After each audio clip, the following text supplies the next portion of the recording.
Hey, salut tout le monde! WordPress, c'est le CMS le plus utilisé pour créer des sites web aujourd'hui. J'ai pas les chiffres exacts, mais j'ai déjà vu plein d'études qui disaient que plus de 3/4 des blogs tournaient sous WordPress. Plus de la moitié, en tout cas, c'est sûr. Moi-même, j'adore WordPress et c'est aussi ce que j'utilise pour mon blog, mais je dois reconnaître que WordPress a quand même certaines lacunes, notamment son extrême lenteur. La lenteur, c'est vraiment un gros problème sur WordPress, à la fois pour l'expérience utilisateur, parce que c'est jamais agréable de visiter un site web qui rame à la mort, mais aussi et surtout c'est un problème pour le référencement naturel, c'est-à-dire c'est un problème pour votre classement sur les moteurs de recherche comme Google. Donc dans cette vidéo, on va essayer de voir comment on peut réussir à accélérer WordPress et à l'optimiser pour qu'il soit le moins lourd, le moins lent que possible. Et si jamais vous regardez cette vidéo pour accélérer WordPress dans une logique de référencement naturel, n'oubliez pas que j'ai une formation complète qui s'appelle Trafic Frénétique où je vous explique la technique une fois pour toutes pour référencer votre blog, référencer vos articles sur Google sans avoir pour autant à l'entretenir sans arrêt pendant des années, etc.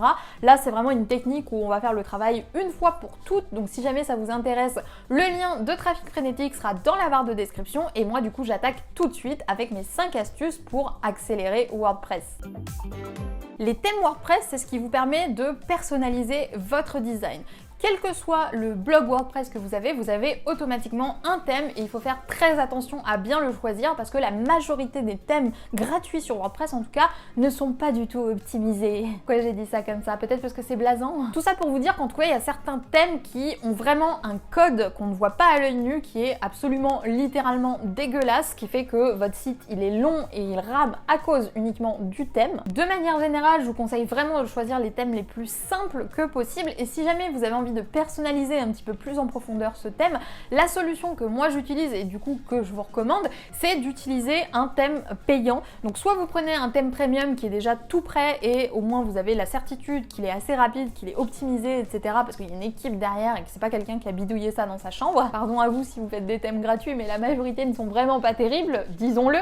Soit vous adoptez la technique que moi j'ai adoptée, c'est-à-dire vous prenez un plugin payant qui vous permet de construire votre thème. Personnellement, je me sers d'Elementor en version pro. Je vous avais déjà fait une vidéo complète où je vous montrais comment utiliser Elementor. C'est une vidéo qui date et j'ai l'air un petit peu mal à l'aise dessus, mais elle fait toujours le job. Grâce à Elementor Pro, j'ai pu créer mon propre thème et c'est grâce à ça en fait que j'ai quand même un thème personnalisé mais qui reste quand même relativement rapide sur WordPress. Donc je vous conseille vraiment de faire attention à ça si jamais voilà, vous avez choisi un thème gratuit par défaut. C'est pas forcément la meilleure solution, ça peut être pas mal pour démarrer, mais par la suite quand vous commencez à vous professionnaliser, quand vous commencez à avoir vos premiers revenus, ça peut être une bonne chose d'investir soit dans un plugin qui vous permet de construire votre thème par glisser-déposer comme Elementor Pro, ou alors en prenant tout simplement un thème premium avec une équipe derrière qui vous aidera à le paramétrer.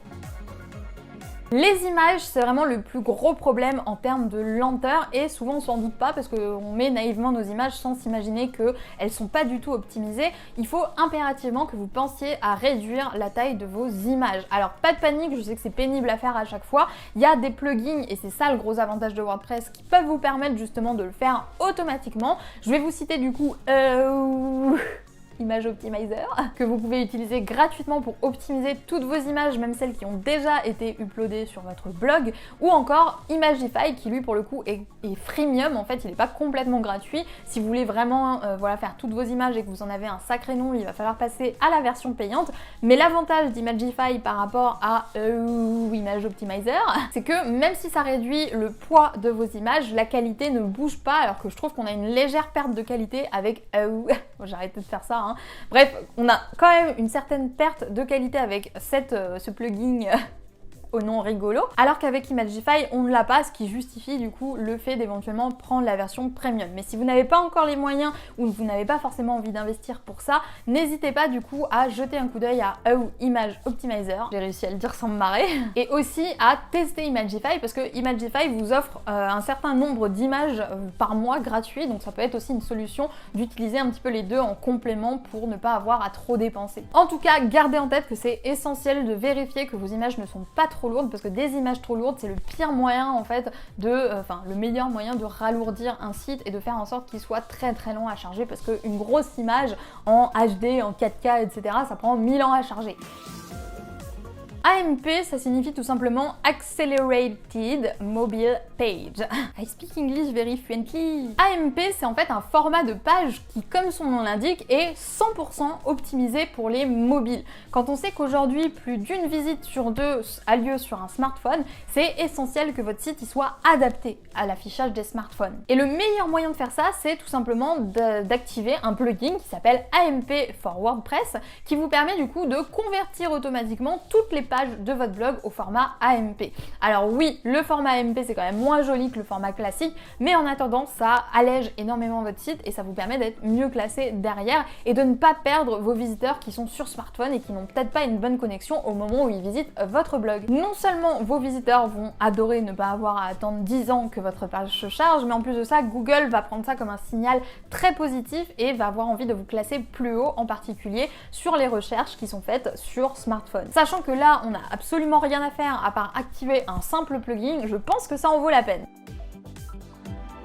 On parle de plugin, alors c'est le moment de vous parler de plugin de cache, même si je serais complètement incapable de vous dire avec précision ce qu'est le cache d'une page. Et oui, je n'ai pas la science infuse. Ce que je sais en revanche, c'est que si vous avez un plugin de cache qui gère ça pour vous, alors vous allez vous rendre compte que votre site il est beaucoup plus rapide. Encore une fois, je ne vais pas rentrer dans la technique, etc. Je vais juste vous recommander deux plugins différents. Un premier que vous pouvez utiliser gratuitement qui est Auto-Optimize et un deuxième qui est payant, lui par contre, qui s'appelle WP Rocket.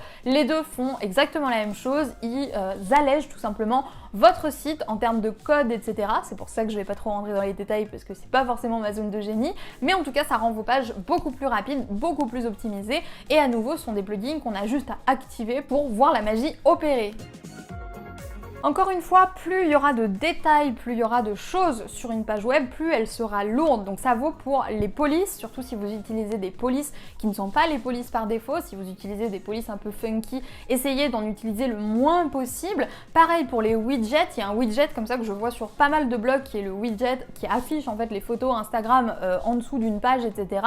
Ça c'est le pire ennemi en termes de lenteur, ça va alourdir votre site sans pour autant rajouter de la plus-value. Plus il y a de détails sur votre site, et plus le site est lourd. Donc n'hésitez pas à supprimer un maximum de choses. Un site minimaliste, c'est un site qui est rapide. Alors essayez vraiment de l'épurer au maximum si vous voulez vraiment accélérer WordPress et faire en sorte qu'il ne mette pas 1000 ans à se charger. Non seulement ça alourdit votre site, mais en plus de ça, ça rajoute plein d'informations inutiles parce que vous vous en rendez peut-être pas compte parce qu'on a toujours tous la tête dans le guidon quand il s'agit de notre blog, mais pour les personnes qui vous découvrent, avoir 50 milliards de plugins, 50 milliards d'options, etc., c'est plus confusant qu'autre chose. Donc à la fois pour l'expérience utilisateur et à la fois pour la compréhension générale de votre site, je pense que c'est une très bonne chose d'enlever. Dans le doute, si vous avez un truc et que vous vous dites ouais mais est-ce que c'est vraiment utile, enlevez-le et ne vous prenez pas la tête parce que ça va accélérer votre WordPress. Et du coup voilà, je vous ai tout dit. Est-ce que vous connaissiez ces astuces? Est-ce que vous les aviez appliquées? Est-ce que voilà, vous trouvez que votre site il est lent, il est rapide, etc.